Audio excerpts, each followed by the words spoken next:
Hello guys, ചെമ്പനീർ പൂവ് ഒരു അടിപൊളി പ്രൊമോയാട്ടോ. ഒരു രക്ഷയില്ലാത്ത പ്രൊമോ. നമ്മുടെ സച്ചിയും ശ്രുതിയും ശ്രീകാന്തും കൂടി ഇങ്ങനെ പൊക്കത്ത് ടെറസിൽ ഇങ്ങനെ പോയി സംസാരിച്ചുകൊണ്ടിരിക്കുവാട്ടോ. അപ്പൊ നമ്മുടെ ശ്രുതി വിളിക്കുന്നുണ്ട്, വേഗം വാ, സച്ചിയോട് നിനക്ക് എന്താ ഇത്ര കാര്യമായിട്ട് സംസാരിക്കാനുള്ളേ എന്നൊക്കെ പറയുന്നുണ്ട്. നമ്മുടെ ശ്രീകാന്തിനെ വർഷയും വിളിക്കുന്നുണ്ട്.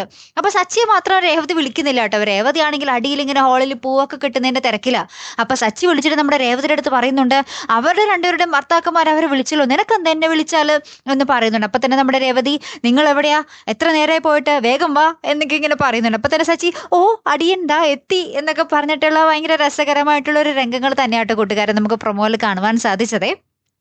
പിന്നീടുണ്ട് നമ്മുടെ രേവതിയുടെ അടുത്ത് നമ്മുടെ ചന്ദ്രമതിക്ക്, പിന്നെ നമ്മുടെ രേവതിയെ കാണുമ്പോൾ രണ്ട് കുത്തുവാക്ക് പറഞ്ഞില്ലെങ്കിൽ എന്തോ ഉറക്കം വരത്തില്ലല്ലോ. അപ്പൊ ചന്ദ്രമതി ഇങ്ങനെ പറയുന്നുണ്ട്, ഓ ഈ വീട് ഉറങ്ങിയ പോലെ ആയി എന്നൊക്കെ പറയുന്നുണ്ട്. അപ്പൊ രേവതി പറയുന്നുണ്ട്, ഉറങ്ങിയോ അമ്മ ഈ വീട്, എന്നാൽ ഞാൻ ഇടക്കിടക്ക് വെള്ളം തളിച്ച് എണീപ്പിച്ചോളാട്ടോ എന്നിങ്ങനെ നമ്മുടെ രേവതി തർക്കുത്തരം പറയുന്നുണ്ട്. അപ്പൊ തന്നെ ചന്ദ്രമതി, നീ എന്താടി എന്നോട് പറഞ്ഞ്, വന്ന് വന്ന് നിന്റെ നാക്കിന്റെ നീളം കൂടുന്നുണ്ട് എന്നൊക്കെ പറയുന്നുണ്ട്. അപ്പൊ നമ്മുടെ രേവതി പറയുന്നുണ്ട്, അമ്മയ്ക്ക് തോന്നുന്നല്ലേ, എന്റെ നാക്കിന് നീളമൊന്നും കൂടിയിട്ടില്ല, സംശയം ഉണ്ടെങ്കിൽ നോക്കിയതാ എന്ന് പറഞ്ഞ് നാക്കൊക്കെ നീട്ടി കാണിക്കുന്നുണ്ട് കേട്ടോ.